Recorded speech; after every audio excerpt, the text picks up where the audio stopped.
Thank you again for joining us on our Wonderful Day in the Lord broadcast. We have been looking for the last few weeks at about the issue of heaven. What is heaven like?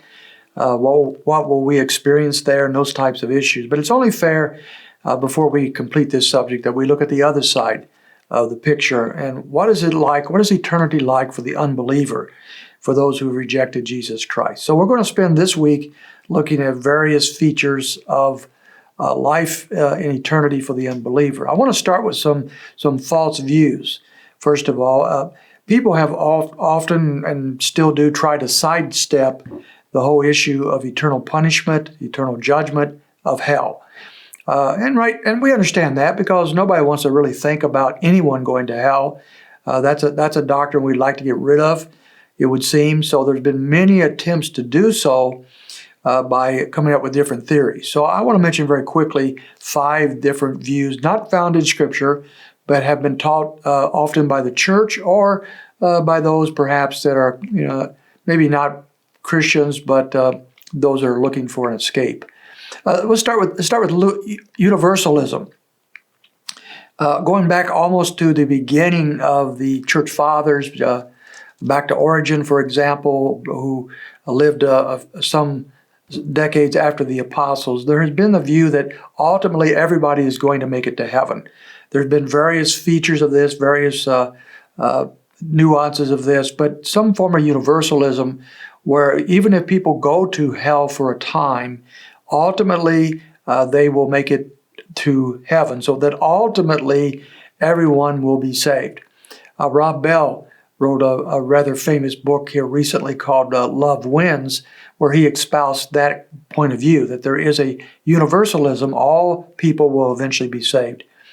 Of course, Scripture doesn't teach that. It warns about heaven and about hell and not going to hell and how to avoid that all the way through Scripture.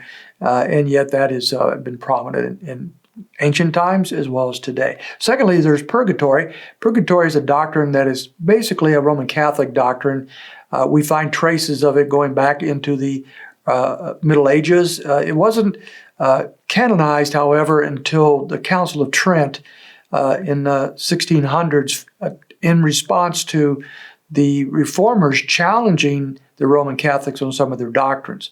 And so the Roman Catholics then brought into their understanding of Scripture the Apocrypha books. And one of those books, one of the Maccabee books, has some allusion to something like a purgatory. But even that's not very clear. But the idea of purgatory is this, that when we die as a believer, then we will not go to heaven because there still will be residual sins in us. So we go to purgatory where we are purified, depending on our situation and our level of sinfulness. We're purified over a period of years or maybe centuries. But ultimately, those who are true believers will spring out of purgatory and go to heaven. So that's the idea of purgatory. Never taught in Scripture anywhere, even questionable in the Apocrypha, but that's Roman Catholic dogma. Then there's Limbo. That's another view that's been found kind of like a purgatory, but apparently mostly for children. What happened to children when they die? There's a doctrine that sprung up many centuries ago called Limbo, in which these children live in a kind of an in-between state for eternity. They don't go to heaven because they're not truly saved. These are, in the Roman Catholic system, unbaptized children who they believe will not make it to heaven. So they're in limbo. They don't go to hell. They don't go to heaven, but they live in this kind of in-between state for all eternity. Annihilation is another issue, sometimes called extinction. This is a view that is found even among some evangelicals, with the idea that eventually, even if people go to hell, either immediately or eventually, they will be annihilated. They will cease to exist. So there's no eternal punishment. There's no eternal hell. There might be a temporary one.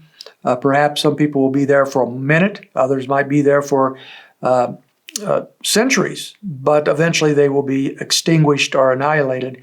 Again, there's not there's a lot of different views, let's put it that way, on that subject, because there's no Scripture that teaches that. And therefore, it's pretty much up for grabs on what you want to believe. And then finally, a view that is not found in Scripture at all and that is the issue of reincarnation. Reincarnation is the idea that coming out of Eastern mysticism, Hinduism, Buddhism, mainly Hinduism, is the idea that when you die, you come back as another creature, perhaps as an animal, perhaps as an insect, perhaps as another person. But it's an idea of reincarnation, a second chance, a second life, and that in the Hindu system that continues on perpetually for centuries and maybe ongoing. Not taught in Scripture, of course.